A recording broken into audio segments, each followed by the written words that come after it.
So sir economy అనేది ఇప్పుడు చాలా వరకు మనం అనుకున్నట్టు చాలామంది ఏమనుకుంటారంటే ఈ మనకి ఏదైతే బడ్జెట్ ఉందో లేకపోతే కరెన్సీకి సంబంధించి ఉంటుంది కాబట్టి అది అందరికీ అంత ఈజీగా అర్థమయ్యే సబ్జెక్ట్ అయితే కాదు.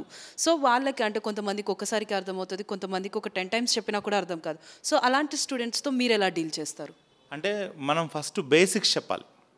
ఏ స్టూడెంట్ అంటే మన క్లాసులో ఎవరున్నా, అంటే ఈ బీటెక్ స్టూడెంట్ ఉన్నా, ఎకానమీ ఎంఏ చేసిన స్టూడెంట్ ఉన్నా కూడా మేము జీరో లెవెల్ తోటే స్టార్ట్ చేస్తాం.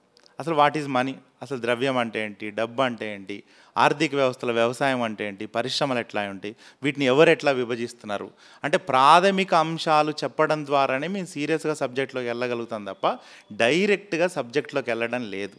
నాకు తెలిసి నాకున్న ఎక్స్పీరియన్స్లో ఇంతవరకు క్లాసెస్ పూర్తిగా విని కంప్లీట్ రెగ్యులర్గా కనుక వచ్చి ఇన్స్టిట్యూట్కి వచ్చి క్లాసెస్ రెగ్యులర్గా విని నోట్స్ ఫాలో చేసిన స్టూడెంట్ ఎవరికి ఎకానమీ టఫెస్ట్ సబ్జెక్ట్ అసలు కానే కాదు. సో సార్ ఇక్కడ మెరిట్ మైండ్స్లో గ్రూప్ 1కి గ్రూప్ 2కి సంబంధించినటువంటి కోచింగ్లో ఎలాంటి సబ్జెక్ట్స్ని ఇంక్లూడ్ చేస్తున్నారు? అంటే యాక్చువల్గా ఫోకస్ పెట్టాల్సిన సబ్జెక్ట్స్ కోర్ సబ్జెక్ట్స్ ఉంటాయండి. గ్రూప్ 2 కానీ గ్రూప్ 1లో కానీ మనం బాగా ఫోకస్ పెట్టాల్సింది హిస్టరీ. ఇండియన్ హిస్టరీ చాలా వెయిటేజ్ ఉంటుంది. దాని ఆధారంగా తెలంగాణలో అయితే తెలంగాణ హిస్టరీ చదవాలి. తెలంగాణ మూవ్మెంట్ సపరేట్గా 150 మార్క్స్కి ఉంటుంది. అదే మీరు ఆంధ్రాకి వెళ్తే ఆంధ్రాలో మోడర్న్ హిస్టరీ కూడా చాలా చాలా ఇంపార్టెంట్ చూడాలి. అంటే హిస్టరీ పాయింట్ ఆఫ్ వ్యూలో చాలా వెయిటేజ్ ఎక్కువ ఉంది. రెండోది ఎకానమీ పాయింట్ ఆఫ్ వ్యూలో ఇండియన్ ఎకానమీ చదవాలి, రీజనల్ ఎకానమీ తెలంగాణ వాళ్ళు తెలంగాణ ఎకానమీ చదవాలి, ఆంధ్రాకి సంబంధించి ఆంధ్ర ఎకానమీ బడ్జెట్ చదవాలి. వీటితో పాటు రెండు రాష్ట్రాల్లో కామన్గా ఉండే సిలబస్ పాలిటీ, అంటే ఇండియన్ కాన్స్టిట్యూషన్ మీద పూర్తి స్థాయిలో గ్రిప్ రావాలి. వీటితో పాటు సోషియాలజీ ఉంటుంది, అంటే సామాజిక శాస్త్రం. సోషియాలజీని కూడా క్లియర్గా చదువుతూ జనరల్ స్టడీస్ పాయింట్ ఆఫ్ వ్యూలో ఎక్కువగా ఫోకస్ పెట్టాల్సింది స్టూడెంట్ కరెంట్ అఫైర్స్.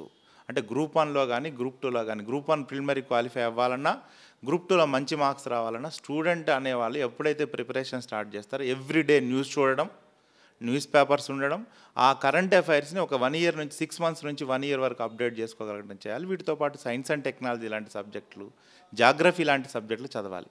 అంటే గ్రూప్స్లో ఓవరాల్గా history, polity, economy and sociology ఇట్లాంటి సబ్జెక్టులు కనుక ఫోకస్ పెడితే స్టూడెంట్ ఈజీగా మార్క్స్ గెయిన్ చేయొచ్చు.